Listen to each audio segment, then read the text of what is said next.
Hello दोस्तों, exam study अड्डा YouTube channel में स्वागत है। दोस्तों आज के वीडियो में हम लोग पढ़ने वाले हैं कक्षा 12 के फिजिक्स। कक्षा 12 के फिजिक्स में हम लोग इसके पिछले वीडियो में वैद्युत क्षेत्र वाले चैप्टर को और वैद्युत विभव वाले चैप्टर को पढ़ चुके हैं, साथ ही साथ उसका न्यूमेरिकल भी हम लोग सॉल्व कर चुके हैं।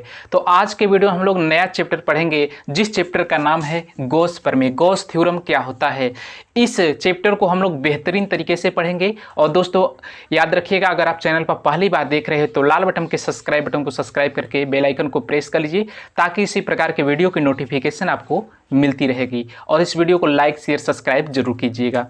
तो दोस्तों आइए, सबसे पहला हेडिंग है, इसमें डालिएगा क्षेत्रफल सदिश क्या होता है। तो दोस्तों जो क्षेत्रफल सदिश होता है, किसी क्षेत्रफल की दिशा उस पर बाहर की ओर खींचे गए अभिलंब की दिशा के क्या होती है, अनुदिश होती है। यानी कि दोस्तों जो क्षेत्रफल सदिश है, कोई मान लेते हैं ए क्षेत्रफल का कोई पृष्ठ है, उस पृष्ठ के अभिलंब दिशा में और उसके अनुदिश जो क्षेत्रफल सदिश खींचा जाता है उसी को कहा जाता है क्षेत्रफल सदिश। जैसे मान लेते हैं कोई पृष्ठ है, जैसे यह आपका कोई पृष्ठ है, इस पृष्ठ का मान लेते हैं एरिया क्या है, ए है। तो इस पृष्ठ के अभिलंबवत, अभिलंबवत का मतलब होता है लंबवत, इस पृष्ठ के लंबवत यानी कि बाहर की तरफ आएगा। जैसे मान लेते हैं, अगर समझने का प्रयास करें, ये आपका बोर्ड हो गया, तो इस बोर्ड के अगर लंबवत कोई रेखा खींची जाएगी तो इस तरह से बाहर की तरफ आएगा। यानी कि जो बाहर की तरफ रेखा खींची जाएगी उसी को क्षेत्रफल सदिश कहा जाएगा। तो इसके जो बाहर की तरफ होगा, तो बाहर की तरफ हम दिखा नहीं सकते हैं तो इधर दिखाएंगे। यानी कि दोस्तों क्षेत्रफल सदिश की दिशा किधर होगा, इधर होगा। क्षेत्रफल सदिश की दिशा आपका किधर होगा, इधर होगा। और इसी तरह से अगर मान लेते हैं, अगर एकांक यूनिट सदिश ये माना किसी पृष्ठ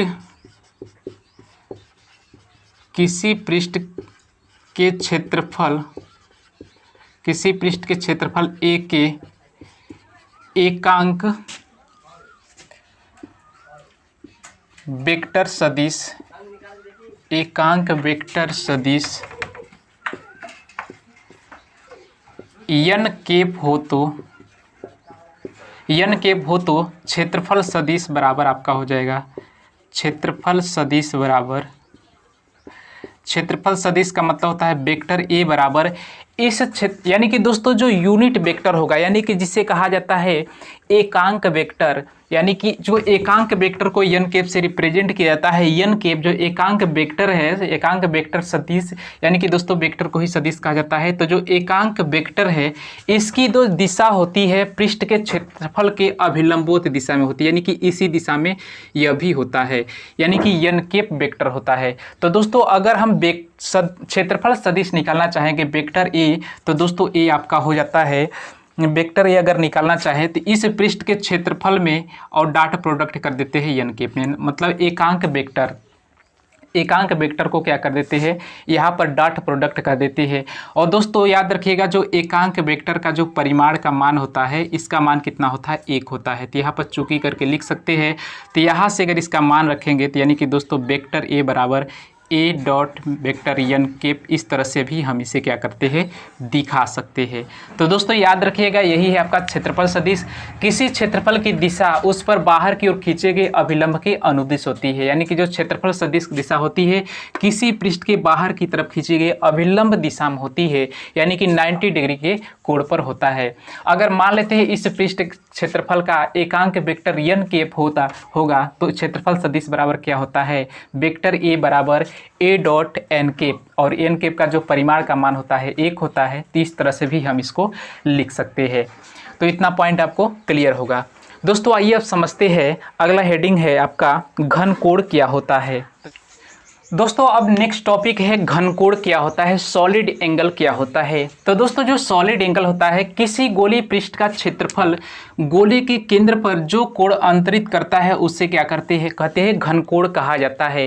यानी दोस्तों किसी गोलीय पृष्ठ के क्षेत्रफल के द्वारा गोले के केंद्र पर जितना कोण बनाया जाता है या अंतरित करता है उसी को घन कोण कहा जाता है। तो दोस्तों इसे क्या कहते हैं, इसे ओमेगा से प्रदर्शित करते हैं। इतिहास से लिख लीजिएगा, इसे ओमेगा से प्रदर्शित करते हैं, इसे ओमेगा से प्रदर्शित करते हैं। घन कोण को किससे प्रदर्शित करते हैं? ओमेगा से प्रदर्शित करते हैं। दोस्तों मान लेते हैं, माना कोई आर त्रिज्या के पृष्ठ का क्षेत्रफल मान लेते हैं क्या है? डीए है, यानी कि दोस्तों मान लेते यही है।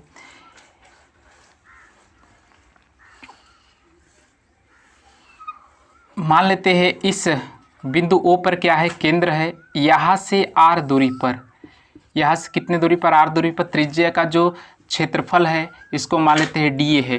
तो इतना क्षेत्रफल के द्वारा, यानी कि दोस्तों इतने क्षेत्रफल के द्वारा केंद्र पर जितना कोण बना रहा है उसी कोण को क्या कहते हैं? घन कोण कहते हैं।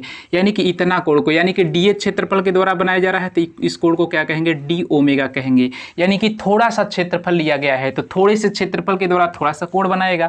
यानी कि हम दोस्तों समझ सकते हैं किसी गोले पृष्ठ के क्षेत्रफल के द्वारा गोले पर जो कोण अंतरित करता है उसी को घन कोण कहते हैं, और घन कोण को ओमेगा से प्रदर्शित करते हैं। इसके लिखेंगे, माना आर त्रिज्या का किसी गोली पृष्ठ का क्षेत्रफल डीए हो तो उसके द्वारा जो कोण बनाता है उसी को क्या कहा जाता है? घन कोण कहा जाता है। तो दोस्तों यहाँ से हम लिख सकते हैं घन कोण डी ओमेगा बराबर, यहाँ से हम लिख सकते हैं किसी गोली पृष्ठ के क्षेत्रफल के द्वारा डीए बट्टे क्या हो जाएगा? R square. यानी कि घन कोण डी ओमेगा बराबर दोस्तों क्या हो जाएगा? डीए बट्टे आर स्क्वायर हो जाएगा। इसी को क्या कहते हैं? घन कोण कहा जाता है। तो दोस्तों थोड़े से क्षेत्रफल के द्वारा थोड़ा सा कोण बनाया है तो इसका दोस्तों यहाँ से हम ओमेगा बराबर भी लिख सकते हैं। ओमेगा बराबर डीए बट्टे क्या हो जाएगा? आर स्क्वायर हो जाएगा। अगर पूरे के लिए हम निकालना चाहे तो दोस्तों डी ओमेगा बराबर डीए, यानी कि यहाँ से हम लिख सकते हैं कि माना आर त्रिज्या के डीए क्षेत्रफल द्वारा, डीए पृष्ठ के आर त्रिज्या के डीए पृष्ठ के क्षेत्रफल द्वारा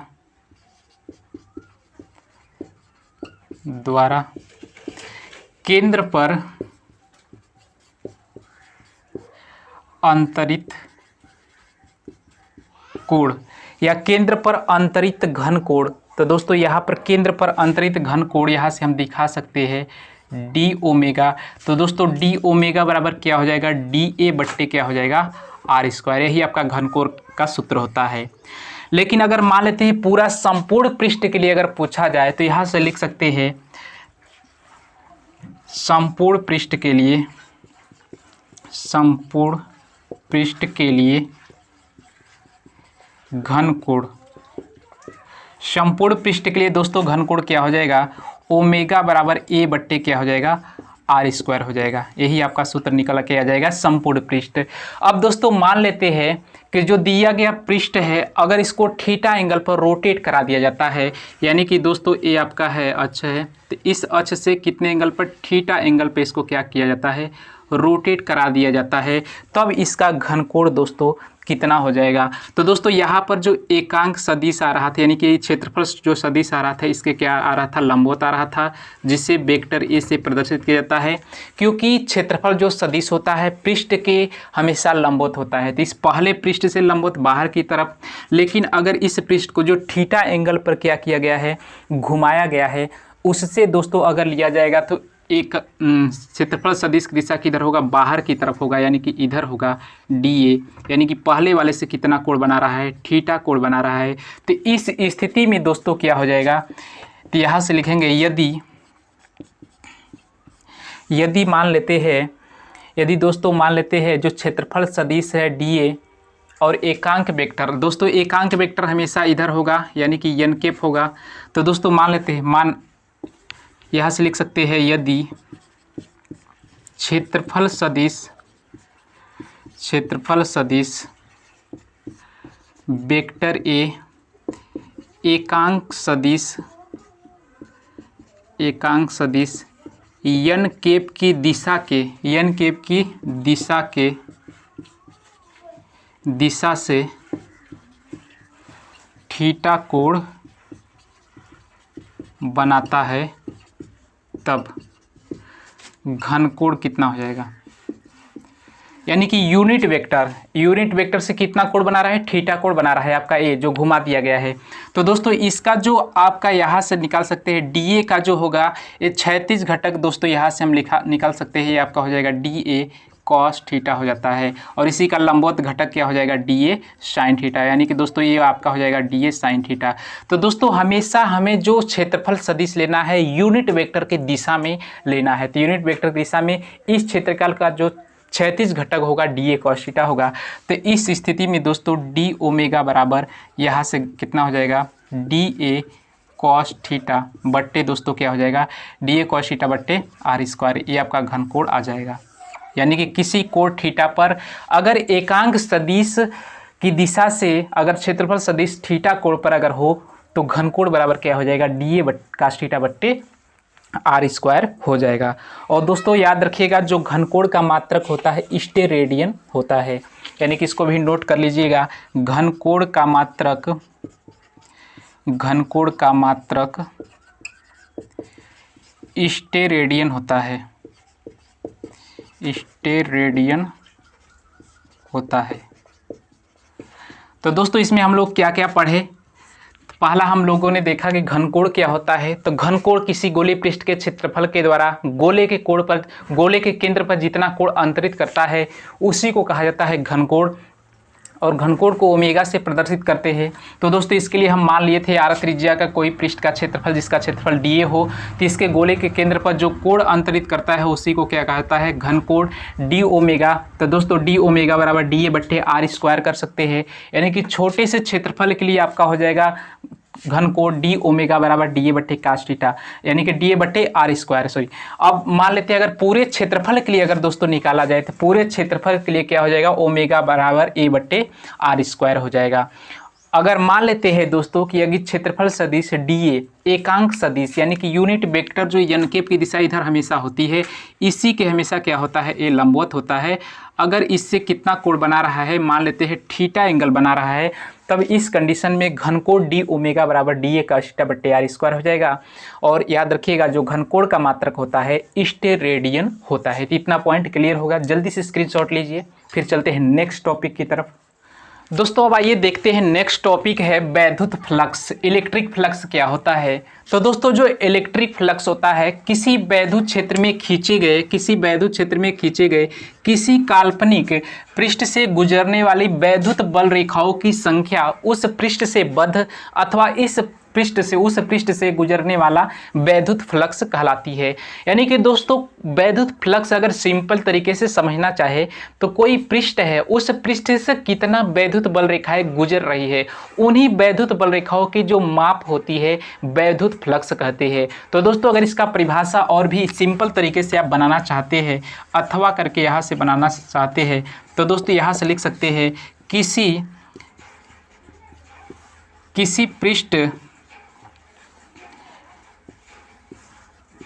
पृष्ठ से गुजरने वाला कुल वैद्युत बल रेखाओं की माप को वैद्युत फ्लक्स कहते हैं। यानी कि वैद्युत फ्लक्स का अगर सिंपल तरीका से अगर डिफाइन करना चाहे तो किसी पृष्ठ से गुजरने वाली समस्त वैद्युत बल रेखाओं की जो माप होती है उसी को क्या कहते हैं, वैद्युत फ्लक्स कहा जाता है। तो दोस्तों इसको फाई ई से प्रदर्शित किया जाता है। तो लिख सकते हैं इसे फाई ई से प्रदर्शित करते हैं। इसका यह एक सदिश राशि है। लिख सकते हैं यह एक सदिश राशि है। तो दोस्तों जो सदिश राशि होती है उसको मापने के लिए दिशा की भी आवश्यकता होती है। तो यह एक सदिश राशि होती है।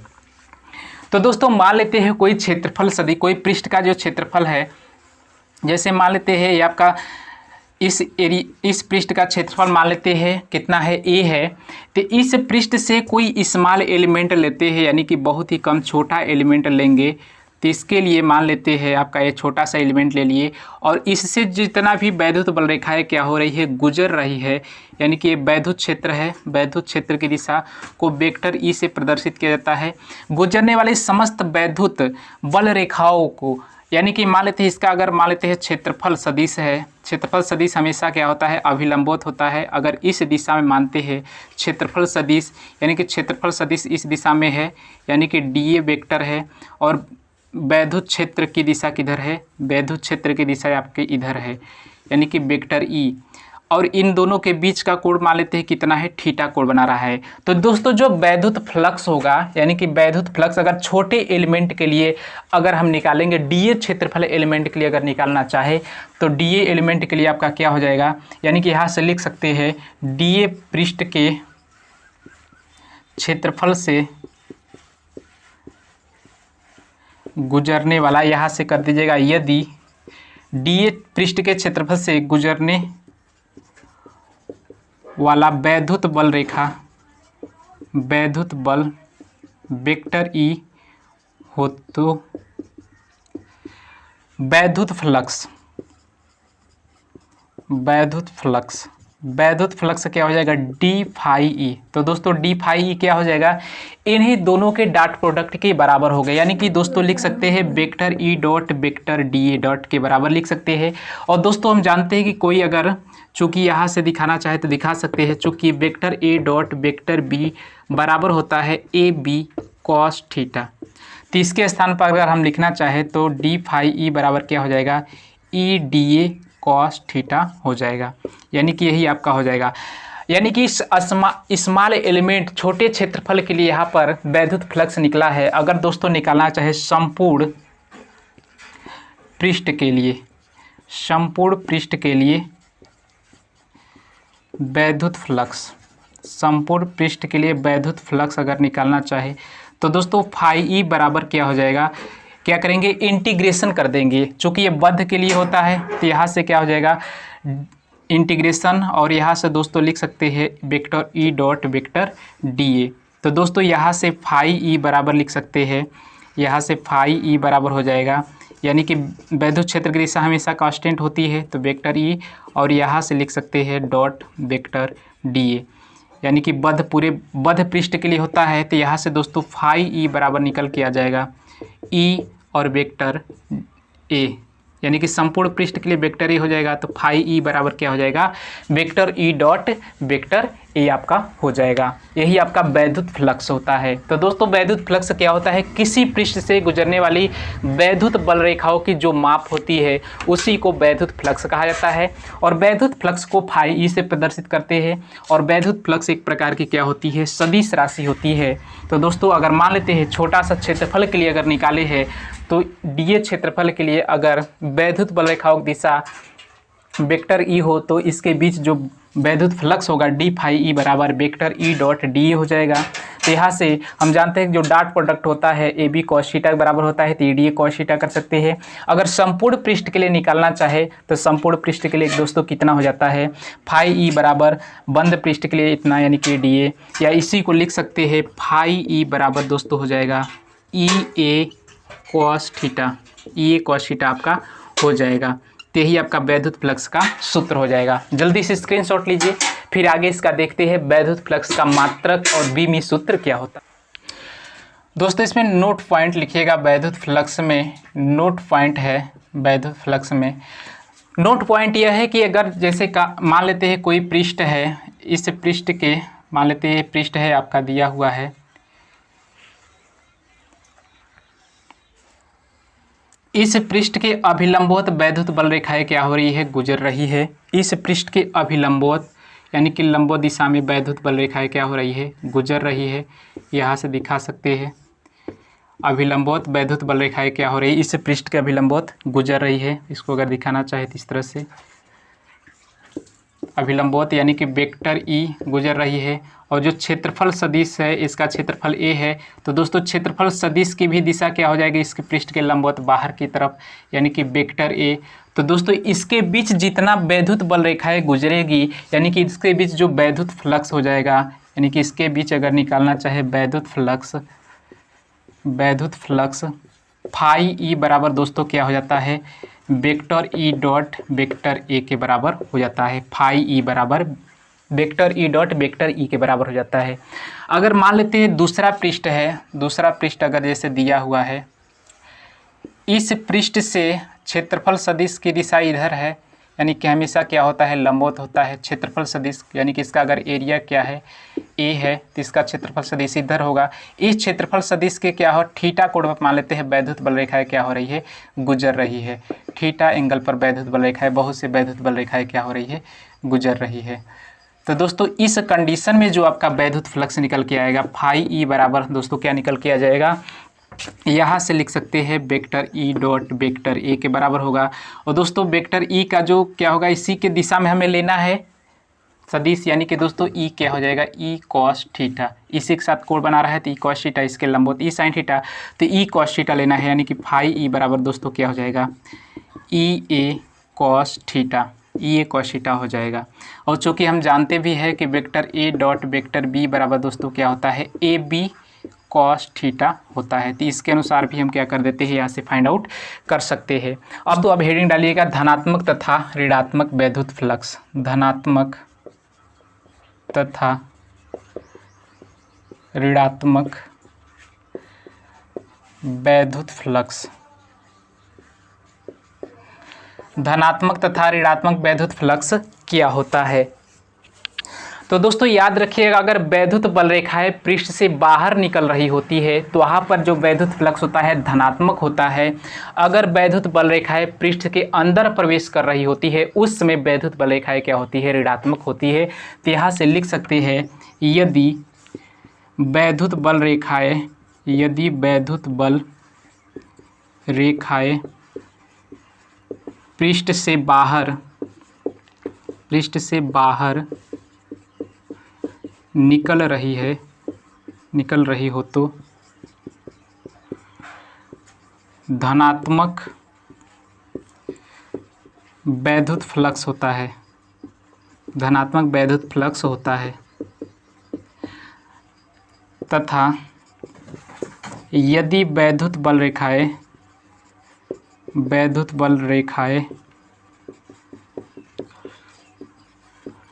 पृष्ठ के अंदर प्रवेश कर रही हो तो ऋणात्मक वैद्युत फ्लक्स होती है। यानी कि वैद्युत बल रेखाएं अगर पृष्ठ के अंदर प्रवेश करती है तो उस समय जो ऋणात्मक वैद्युत फ्लक्स होगा, अगर पृष्ठ के बाहर निकल रही होती है तो उस समय जो वैद्युत फ्लक्स होता है आपका धनात्मक वैद्युत फ्लक्स होता है। तो इस पॉइंट को भी आप नोट पॉइंट कर लीजिए और साथ ही साथ स्क्रीन शॉट ले लीजिए। फिर चलते हैं नेक्स्ट टॉपिक। अब दोस्तों आइए देखते हैं वैद्युत फ्लक्स का मात्रक तथा बीमी सूत्र क्या होता है। तो दोस्तों हम जानते हैं कि जो वैद्युत फ्लक्स फाई ई बराबर दोस्तों होता है, वैद्युत फ्लक्स यहाँ से लिख सकते हैं, वैद्युत फ्लक्स फाई ई बराबर दोस्तों होता है वैद्युत क्षेत्र इंटू नहीं डॉट प्रोडक्ट होता है वेक्टर ए। फाई ई बराबर ई डॉट वेक्टर ए होता है। तो यहाँ से अगर इसका मात्रक निकालना चाहे तो दोस्तों इसका जो मात्रक होता है वैद्युत फ्लक्स का मात्रक फाई ई का जो मात्रक होगा, वैद्युत क्षेत्र का जो मात्रक होता है, वैद्युत क्षेत्र क्या होता है, एकांक परीक्षण आवेश पर जितना, एकांक परीक्षण आवेश के क्षेत्रफल, एकांक परीक्षण आवेश पर जितना बल लगता है उसी को क्या कहता है, वैद्युत क्षेत्र ई। यानी कि दोस्तों इसका होता है न्यूटन प्रति कूलाम होता है, न्यूटन प्रति कूलाम, और एरिया का हो जाएगा आपका मीटर स्क्वायर। यानी कि दोस्तों यहाँ से लिख सकते हैं न्यूटन मीटर स्क्वायर प्रति क्या होता है, कूलाम, वैद्युत फ्लक्स का मात्रक। अब दोस्तों इसका बीमीय सूत्र निकालते हैं, बीमीय सूत्र। तो बीमीय सूत्र क्या होता है, न्यूटन का दोस्तों जो बीमा होता है ml (10⁻⁻2) होता है, कूलाम का होता है A × T होता है, और इंटू मीटर स्क्वायर का होता है L स्क्वायर। अब दोस्तों इसको क्या करेंगे, एक में कन्वर्ट करेंगे तो यहाँ से हो जाता है एम, एल और एल स्क्वायर मिल करके क्या हो जाता है, एल स्क्वायर अंदर कर लेते हैं इसको, यानी कि दोस्तों यहाँ से एल स्क्वायर कर लेते हैं, अंदर करेंगे तो यह एल क्यू हो जाएगा। फिर दोस्तों टी ऊपर जाएगा, यानी कि टी के पावर -3 हो जाएगा और ए के पावर -1 हो जाएगा। आपका ये बीमीय सूत्र हो जाएगा। तो यही आपका बीमीय सूत्र और मात्रक होता है। जल्दी से स्क्रीनशॉट लीजिए। तो दोस्तों आज के वीडियो में हम लोगों ने घनकोण क्या होता है और साथ ही साथ वैद्युत फ्लक्स क्या होता है, उन सभी कॉन्सेप्ट को क्लियर किए। उम्मीद करते हैं वीडियो आपको ज़रूर पसंद आया होगा। अगर पसंद आया तो इस वीडियो को जरूर लाइक कीजिए और साथ ही साथ अपने दोस्तों को इस वीडियो को शेयर जरूर कीजिए। और दोस्तों फिर मिलेंगे इसके नेक्स्ट पार्ट को लेकर के, तब तक के लिए जय हिंद, जय भारत।